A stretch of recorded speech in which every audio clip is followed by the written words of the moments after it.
आदाब नाजरीन, मैं Mohammad Ajmal Ali Khan, news one live TV में आपका इस्तकबाल है। बीआरएस की जानिब से कविता को सस्पेंड कर दिया गया है।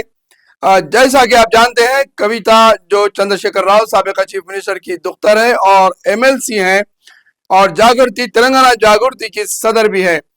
जब उन्होंने कल अमेरिका से 15 दिन के दौरे के बाद वापस आए तो कलेश्वरम प्रोजेक्ट को लेकर जो सीबीआई इंक्वायरी का हुकूमत ने ऐलान किया है, इसको लेकर उन्होंने एक बयान जारी किया था जिसमें कहा था कि हरीश राव और संतोष इसके जिम्मेदार हैं।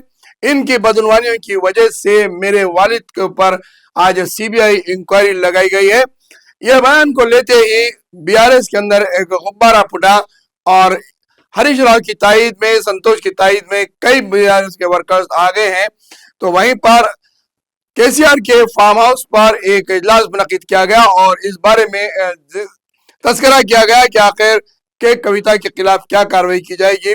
मुतफिका तौर पर सबकी राय थी कि कविता को पार्टी से बर्खास्त कर दिया जाए।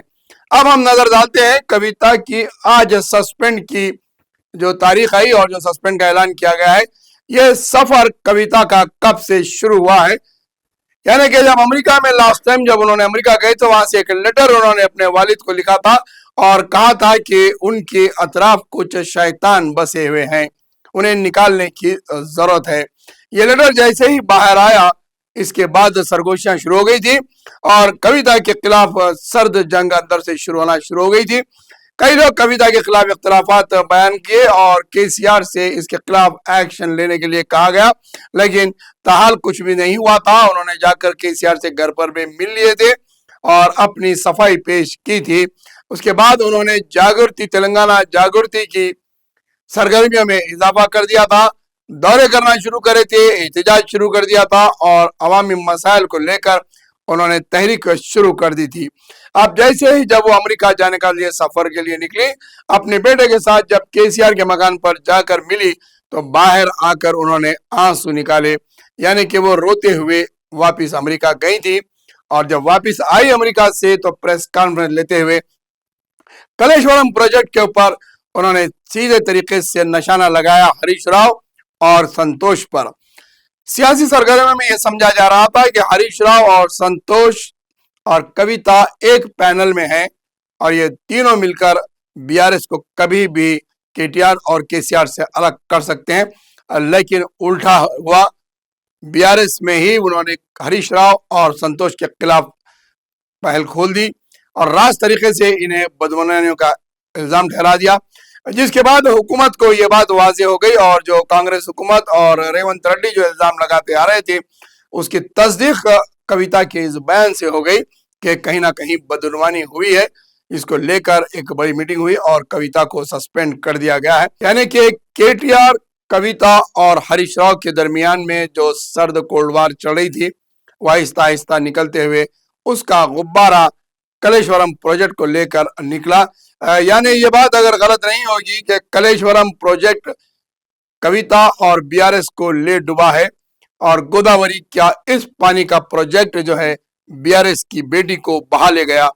यानी कि इन्होंने इस तरीके से बयानबाजियां की और इस तरीके से तहरीक शुरू की कि आज इन्हें सस्पेंड कर दिया गया है। तीसरी बात यह है कि जब कभी भी कोई हक की बात करता है तो उसे यही नतीजा मिलता है और इसी किस्म का लेटर उसे मिलता है। यानी कि जब कभी भी किसी पार्टी में जब कोई हक की बात करते हैं और जिसके साथ नाइंसाफी होती है, जब आवाज बुलंद की जाती है तो उन्हें पार्टी से बेदखल कर दिया जाता है, सस्पेंड कर दिया जाता है। और दूसरी बात, कविता ने रेवंत रेड्डी पर यह इल्जाम लगाया कि मेरे वालिद पर तुमने कई घंटों तक इल्जामात लगाए, जबकि 40 साल से वो एक सियासी जिंदगी में है और उन्हें दागदार बनाने के लिए ये सारा मामला तैयार किया गया और कलेश्वरम प्रोजेक्ट को लेकर केसीआर के ऊपर इल्जामात लगाए गए और उन पर सीबीआई इंक्वायरी लगाई जा रही है। उन्होंने कहा है कि पड़ोसी रियासत के एजेंडे पे रेवंत रेड्डी काम कर रहे हैं, यानी कि खुली बात है कि रेवंत रेड्डी चंद्रबाबू नायडू के इशारे पर काम कर रहे हैं। एक तारीख का पस मंजर में हम आपको पीछे ले जाएंगे कि चंद्रबाबू नायडू जो तेलुगु देशम के सरबराह थे, आंध्र प्रदेश मुत्तहिदा में वो चीफ मिनिस्टर रहे। केसीआर ने ही तेलुगु देशम से अलग होते हुए टीआरएस कायम की और इस तरीके की मुहिम चलाई कि आखिर तेलंगाना अलहदा हुआ और चंद्रबाबू नायडू को हैदराबाद शहर छोड़कर आंध्र प्रदेश मुंतकिल होना पड़ा। और आज वही चंद्रबाबू नायडू के खास दस्ते राज रेवंत रेड्डी तेलंगाना में कांग्रेस की शक्ल में चीफ मिनिस्टर बनकर आए हैं। उस तारीख से आज 2 साल के सफर में केसीआर को हर तरीके से निशाना बनाया और आज आखिरकार सीबीआई की इंक्वायरी उन पर लगाते हुए बाप बेटी को अलग करने में रेवंत रेड्डी ने बहुत बड़ा रोल अदा किया है। यह कविता का कहना है और कविता ने अंदरूनी तौर पर यही बात कही है कि रेवंत रेड्डी की चाल पड़ोसी रियासत के एजेंडे पर हो रही है, जिसे उनके वालिद को बदनाम करने की कोशिश की गई। अब देखना यह है कि कविता का सियासी मुस्तकबिल क्या होगा। क्या वो माफी चाहते हुए वापिस फिर अपने सस्पेंशन लेटर को मनसूख कराएगी, या फिर किसी और सियासी जमात में चले जाएगी, या फिर तेलंगाना जागृति को ही लेकर सियासी मुहिम शुरू करेगी और बीआरएस के वोट काटने में वह साबित कदम रहेगी, या फिर जुबली हिल्स के इंतखाबात में वो बीआरएस पार्टी के खिलाफ उतर सकती है वोट काटने के लिए।